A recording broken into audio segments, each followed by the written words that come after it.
You have like a little mini heart attack like once a day for the first few years of parenthood. Every little bit, like your kid choking on an apple or playing outside and tripping and smacking their head on concrete, like you're constantly worried about everything.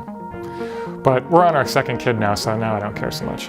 My son was getting into that age where I'm reading him tons and tons of books all the time, and he was starting to experience all these like new emotions as a kid that you feel like, you know, going to school for the first time as a kindergartner, and he's like dealing with shame or embarrassment, or like he gets into a fight with one of his friends and it's like anger or regret.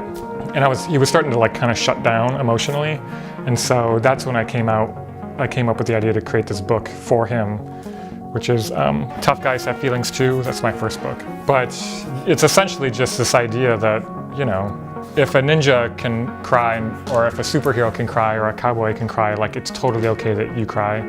It kind of like ran parallel with this idea about toxic masculinity and like dismantling it and everything like that. And yeah, so that was the start. And then the book after that was My Dad Used to Be So Cool. It's through the eyes of this little boy, and he is walking around his house, and he's kind of like, he sees like a drum set stacked in the closet, and he sees like skateboards hung up on the wall, and he sees pictures of his dad when he used to have a cooler haircut, or there's like a vintage motorcycle in the front yard that's for sale. And so he's gathering all this evidence that his dad used to be cool, but he can't figure out like what happened to his dad to make him all of a sudden want to stop being cool. And so of course, when you're reading it, like it's a wink and a nod to the parents that it's, oh, like it's actually the dad, he became a dad, that's what happened. And back then I wanted to be a professional skateboard artist. Like I thought there were guys who just got paid to only make design skateboards. And then I got into comic books. Actually, comic books are what got me into like more illustrative illustration type work. And I was able to see, okay, maybe there's other things to do that'll interest me that's more than just skateboards. If I could talk to my younger self, I would tell myself to trust myself more.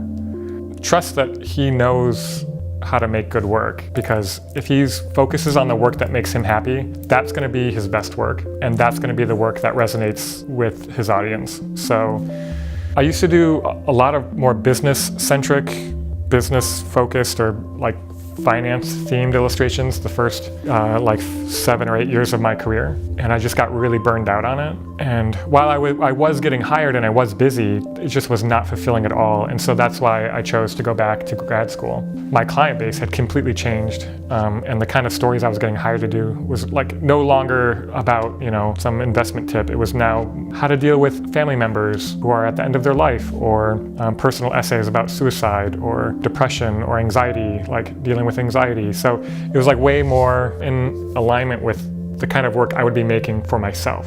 And it's been a blast. Like I'm having so much fun working on these, and I'm thinking I'd like to even transition more now where I'm doing more picture books than I am doing editorial. And then when all this stuff started coming out about transgendered issues and like bathrooms and like who gets to go to what bathroom, and like there's something happening right now in the air where this topic is coming up again, this idea about why is that upsetting to our culture. And like the beauty of it is that we've already had this conversation. We've had it back in the 1850s, where Mary Walker was walking around with her custom-made tailored pants and like getting arrested for it. She is the only woman to have ever won the Medal of Honor. She was like one of the first women to ever go to medical school, one of the first women to open her own private practice, one of the first women surgeons, military surgeons, and she got captured by Confederates. Like it was just crazy. One thing she's really well known for is she was one of the first women to ever wear pants. That to me just sounded like crazy, like that there was this time when women weren't allowed to wear pants. Like that just sounds ridiculous to me. So I was like, there has to be a book here. I've been working on it. I mean, I probably started it 3 years ago, and I'm just now finishing it. So that'll be out next year. So I'm really excited about that. But yeah, it is a departure. It's in a sense it is, but in another way they do, you know, there are some overlaps. Exploring new ways to define gender, I think. That wasn't intentional. It came out, you know, it is, and I'm totally okay with that. But, you know, my next book may be about some, you know, super wizard or like a crazy ninja.